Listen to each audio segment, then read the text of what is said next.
Hi guys, it's Lynn here. Hope everyone is having a fantastic day. Now today I'm going to be rearranging the polytunnel because it's a bit of a mess, a bit of a dog's dinner as they say, because I bought plants in and out of the polytunnel over the last couple of weeks doing a load of overwintering video vlogs. And we've just put a lot of the cacti, the tall cacti that we had in our little two greenhouses back into the main polytunnel here. And we just put them in here just to get them in. And now I'm going to be rearranging. As you can see, we've got a lot of our tall serious cactus plants here, almost coming into the middle of the polytunnel. And I need to have space so I can, in the winter time, I can come in here and check over the plants, and also so I can reach the back here, because we've just put plants in here that we had out in the yard and the greenhouses, are two big golden barrels on the floor. And as you can see, I can't get to this to get to the plants at the back. And although the majority of these cacti and succulents are going to be kept completely dry now over the winter months, I still need to come in here almost daily to check on how they're doing, and also just to check for pests and things like that that you always have to do in the winter, and removing any dead leaves. And also some of our succulents here in particular some of the aloes, for example, do sometimes need a bit of water over the winter, because a lot of them are sort of winter growers as well. So I have to come in here and check regularly, and also on a lot of the echeverias and Graptopertalums and the like, because they're always sort of shredding leaves. And if you leave little dead leaves to just fall and go onto the table and everywhere, for example like this one's dying back, which is natural, then in the winter time that can go mouldy and fungus and things like that. So I always like to maintenance, keep on top of it, plant husbandry, if you can call it that, just to keep everything looking ship shape. So I need to make sure I can come in here and reach all the plants, and obviously I want it to look aesthetically pleasing. And what are we doing in this video? I sort of do stages where I show you moving all the plants around in different stages. It's going to be such a long video, and I want to just focus on getting it all tidied up. I'm going to be showing you the before and after of how it all looks. And as you can see, it's plants everywhere, all on the floor. And although a lot of these tall serious ones are going to stay here at the side, I'm going to make a lot more room on the floor.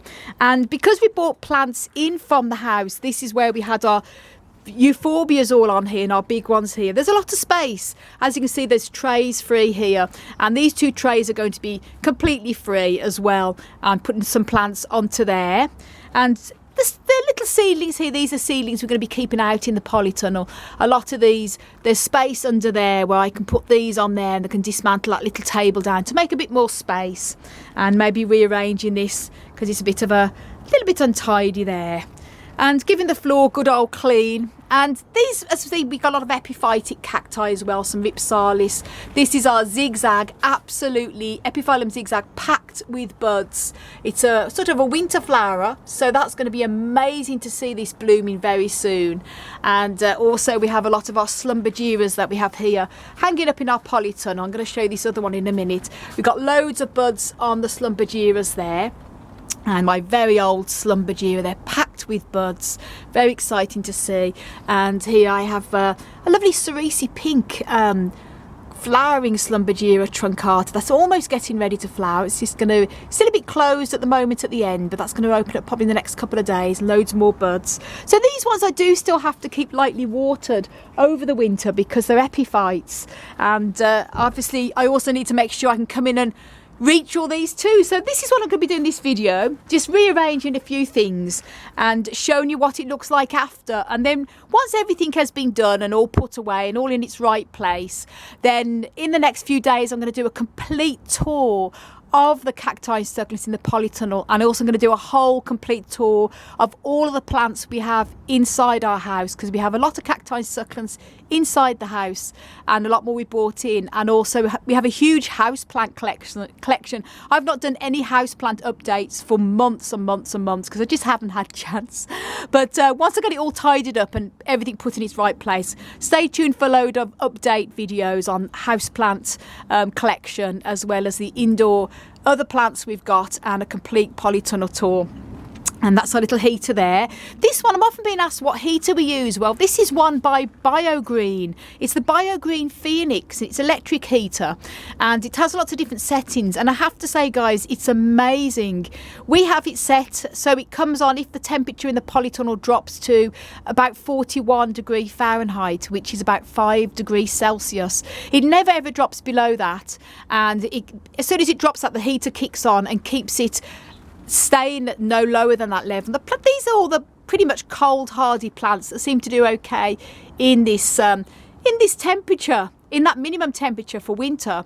And me and Hans have got a special dehumidifier that is especially for places like greenhouses, polytunnels and garages and basements that can cope with cold temperatures and high humidity. So it's a special one we've got, and we're going to be installing that probably in the next couple of days, so do stay tuned for that video. We're going to be showing you what type of special dehumidifier it is and installing it and showing you the results of the humidity before and after. So it's going to be very, very exciting to see. So lots coming up. Anyway, a bit of a waffle on what I'm going to be doing this video, and as I say, to try and keep it as short as possible, this is what it all looks like now, and I'm going to show you what it looks like after. And before I go any further, if you want to know how to overwinter cacti and succulents, then do check out a video I've made on how to overwinter cacti and succulents. Links up above and down below in the video description. So there we go, enough of my waffle. Now it's the next day. I never had a chance to get it all done yesterday, and I still in the middle of doing a lot. As you can see there, I'm just going through all the aloes, removing a lot of the dead leaves off the aloes and rearranging them so there's plenty of space around them. But look what is blooming today, guys. It opened up its flower fully, and this is my Slumberjeera truncata, lovely purpley pink flowering beauty that has opened its flower fully today. And just look at that, it's gorgeous. And two more big buds on the way as well. Absolutely beautiful. And I just had to share that with you. I'm just happy to get it this morning and carry on with everything. To see this beautiful blooming beauty fully flowering. Absolutely gorgeous. So lots more buds on the other ones as well. And my very old Slumberjeera there.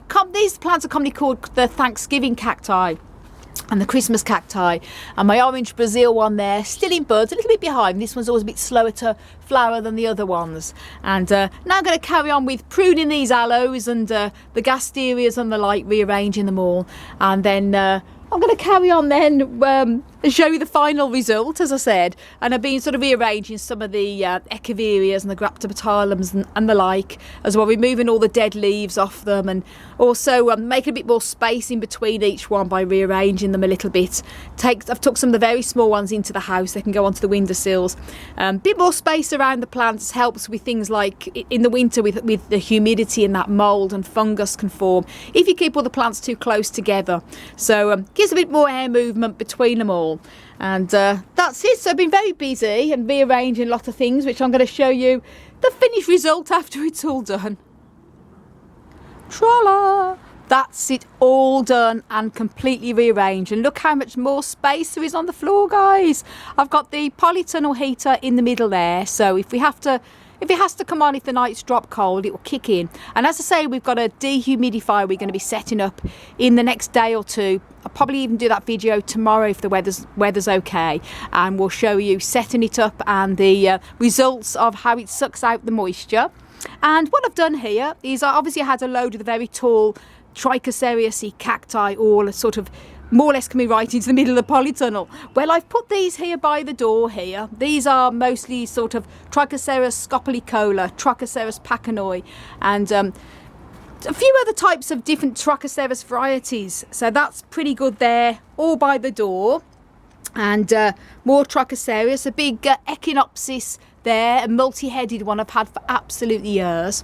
And what I've done with these two tables here that were more or less empty, I've put some more of the smaller growing type of Trichocereus cacti here, and then one of our Clyster cacti up down on here. And I've put a few little selection of succulents that I had, that just a bit of variety there. I've got an agave here, and Pachyphytum at the back there, and Crassula as well here.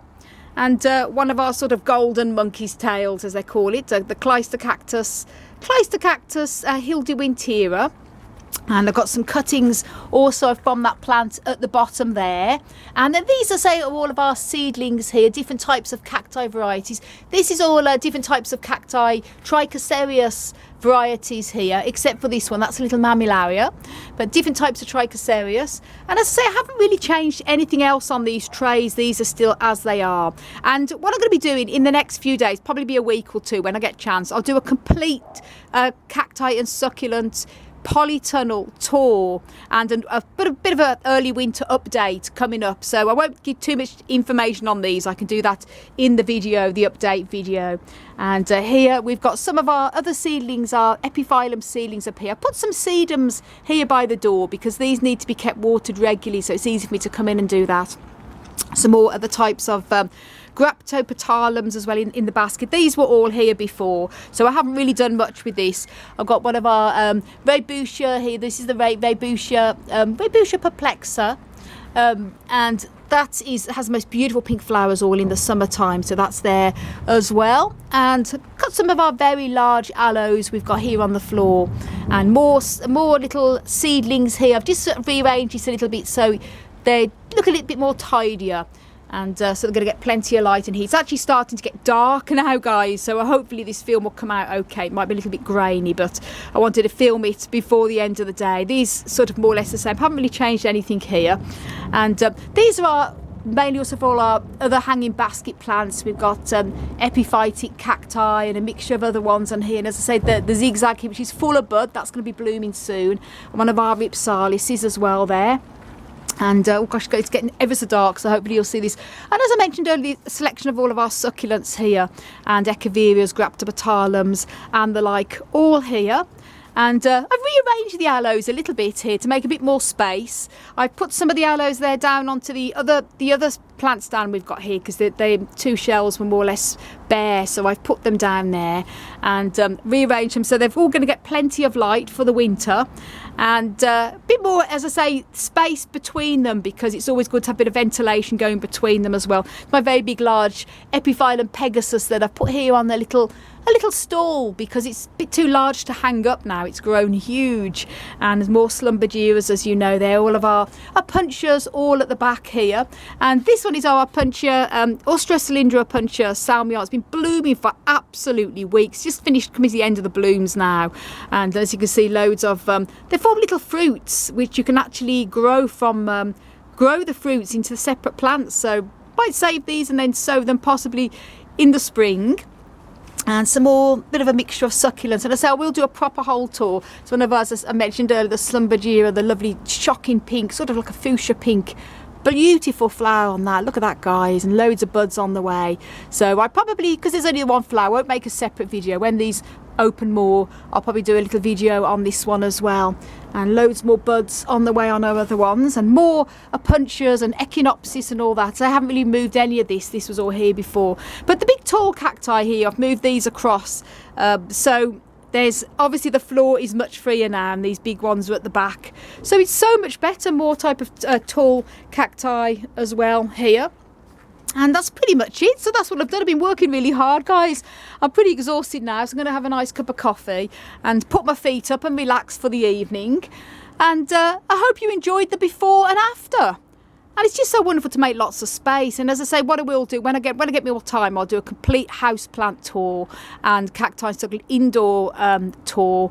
We've got plants in all our rooms and the grow rooms, as you know, guys. But I'll do a proper polytunnel tour as well and go through all the plants probably in the next couple of weeks. So do stay tuned for that. A bit of an early winter one.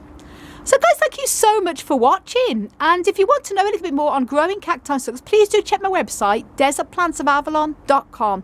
And also for lots more videos, almost daily videos on cacti and succulents and their care, please don't forget to subscribe to my channel. And I want to send you loads of love, heaps of happiness, and tons of cactus and plant power from across the Emerald Isle. And until my next video, bye!